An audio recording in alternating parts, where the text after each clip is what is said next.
Hi guys, welcome back to my channel. അപ്പോൾ ഇന്നത്തെ നമ്മുടെ വീഡിയോ എന്നിട്ടുണ്ടെങ്കിൽ ബോട്ടണി പബ്ലിക് പ്രാക്ടിക്കൽ എക്സാമിൻ്റെ റിവ്യൂ ആണ്. ഇതാണ് നമ്മുടെ ക്വസ്റ്റ്യൻ പേപ്പർ.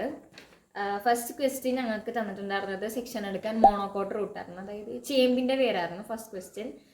നമ്മൾ സെക്ഷൻ എടുത്തു, സ്ലൈഡ് പ്രിപ്പയർ ചെയ്യാം. സ്ലൈഡ് ചെയ്തു.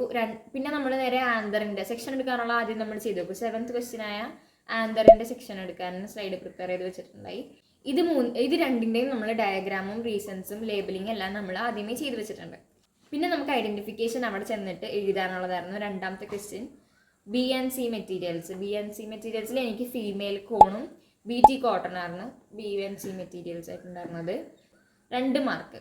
മൂന്നാമതായിട്ടുള്ളത് മൈറ്റോസിസിൻ്റെ സ്റ്റേജ് ഉണ്ട് നമുക്ക് ഐഡൻറ്റിഫിക്കേഷൻ. പക്ഷെ അതിൽ എനിക്ക് പറ്റിയതെന്ന് പറഞ്ഞിട്ടുണ്ടെങ്കിൽ അതിലെനിക്ക് പറ്റിയത് ടെക്സ്റ്റ് ബുക്കിലുള്ള മെറ്റാഫേസിൻ്റെ ഫോട്ടോ വേറെ ഞങ്ങൾക്ക് മോഡലിന് വെച്ചിട്ടുണ്ടായിരുന്നു. പക്ഷേ സ്ലൈഡിൽ ഒരു ഒറിജിനൽ സെല്ലിൻ്റെ ഉള്ളിലത്തെ പിക്കാണോ അത് തന്നെയായിരുന്നു പ്രിൻ്റ് എടുത്ത് അവിടെ വെച്ചിട്ടുണ്ടായിരുന്നു. അപ്പോൾ കുറച്ചുകൂടെ നമ്മൾ കോൺസെൻട്രേറ്റ് ചെയ്തിട്ട് നോക്കണം. പിക്ടോറിയലിലാണ് കിടക്കുന്നത്. മറ്റേ തൊട്ടന്നെ മനസ്സിലാവും വലിയ പിക്ചറാണ്. ഇത് നമ്മളൊരു സെല്ല് കാണണമെങ്കിൽ അത്രയും ഫോക്കസ് ചെയ്യണമായിരുന്നു. നാലാമത്തെ ക്വസ്റ്റ്യൻ എന്ന് പറഞ്ഞിട്ടുണ്ടെങ്കിൽ എക്സ്പെരിമെൻ്റ് ഞങ്ങൾക്ക് പേപ്പർ ക്രോമാറ്റോഗ്രഫി ആയിരുന്നു. നമ്മളതിൻ്റെ റീസൺസും ലേബൽ ചെയ്യുകയും ചെയ്തിട്ടുണ്ട്. 5th വൺ ഫ്ലവറിനെ പറ്റിയുള്ളതായിരുന്നു, മറ്റേ ചില്ലി ഫ്ലവറിൻ്റെ. ഞങ്ങൾക്ക് കാലിക്സ് ആണ് എഴുതാൻ പറഞ്ഞിട്ടുണ്ടായിരുന്നത്. 3 ടെക്നിക്കൽ ടേംസ് ഞാൻ എഴുതിയിട്ടുണ്ട്. പിന്നെ 6ാമത്തെ ക്വസ്റ്റ്യൻ എന്ന് പറഞ്ഞിട്ടുണ്ടെങ്കിൽ എക്കോളജിക്കൽ ഇൻ്ററാക്ഷൻ ആണ്. ഞങ്ങൾക്കത് സിംബയോസിസ് ആണ് വന്നത്. 7th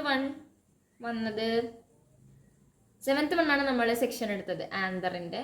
അത് നമ്മൾ ഓൾറെഡി ആദ്യമേ തന്നെ ഡയഗ്രാം വരയ്ക്കുകയും ലേബൽ ചെയ്യുകയും ചെയ്തിട്ടുണ്ട്. അതിന് ഇനിയൊന്നുമില്ല. പിന്നെ ഞങ്ങൾക്ക് വൈവ ചോദിച്ചില്ല, എന്താണെന്നറിയില്ല. ഇൻവിജിലേറ്റ് അപ്പോൾ സോ കൂൾ, വെറുതെ ഇരിക്കണം. പുറത്തുനിന്ന് ഒരാൾ വന്നിട്ടുണ്ട് എന്ന് പോലും പറഞ്ഞില്ല. ഇപ്പോൾ തന്നെ ഇൻട്രോവേർട്ടാണെന്നാണ് മിസ്. വൈവ ചോദിക്കാഞ്ഞുകൊണ്ട് തന്നെ ആ മാർക്ക് നമുക്ക് കിട്ടും. കമ്പയറിങ് ടു അതർ എക്സാംസ് സുവോളജീനെ വെച്ച് നോക്കുമ്പോൾ നമുക്ക് ബോട്ടണി കുറേയൊന്നും ഇല്ല പഠിക്കാൻ. ആകെ കുറച്ച് പഠിച്ചിട്ട് പോയാൽ തന്നെ മാർക്ക് കിട്ടും. ആൻഡ് 20 മാർക്കേ ഉള്ളൂ പ്രാക്ടിക്കലിന്. അപ്പോൾ അതിനനുസരിച്ചുള്ളതേ പഠിക്കാനുള്ളൂ. അടിപൊളിയായിരുന്നു എക്സാം. ആൻഡ് ഇതോടെ ബോട്ടണിയോട് കൂടെ എൻ്റെ പ്രാക്ടിക്കൽ എക്സാം എല്ലാം കഴിയുകയാണ്. ഇനി നമുക്ക് തിയറിയാണ്. കുറേ പേര് തിയറി പഠിച്ചു തുടങ്ങിയോ അതുപോലെ തന്നെ ഞാൻ ഇമ്പ്രൂവ്മെൻറ്റ് ചെയ്യുന്നുണ്ട് 3 സബ്ജക്റ്റ്, ബയോളജി, മാത്സും, കെമിസ്ട്രി. അപ്പോൾ 3 സബ്ജക്റ്റിൻ്റെയും ഇമ്പ്രൂവ്മെൻറ്റിൻ്റെ പഠിച്ചു തുടങ്ങിയെന്നൊക്കെ ചോദിച്ചിട്ടുണ്ട്.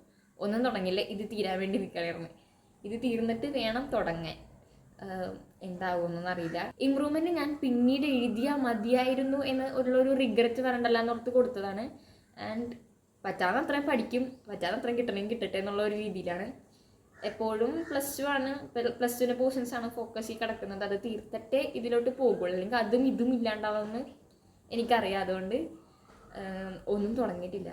അപ്പോൾ അത്രേ ഉള്ളൂ ഗൈസ് നമ്മളെ ഇന്നത്തെ വീഡിയോ. അതുപോലെ നമ്മുടെ സബ്സ്ക്രൈബേഴ്സ് 1K 1000 ആയിട്ടുണ്ട്. അപ്പോൾ എല്ലാവരുടെയും സപ്പോർട്ട് കൊണ്ടാണ് ഇത്ര എത്തിയത്. Thank you everyone for this big support. അപ്പോൾ വീഡിയോ നിങ്ങൾക്ക് ഇഷ്ടപ്പെട്ടിട്ടുണ്ടെങ്കിൽ ലൈക്ക് ചെയ്യുക, സബ്സ്ക്രൈബ് ചെയ്യുക. പുതിയ വീഡിയോസ് ഞാൻ ഇടുന്നതായിരിക്കും.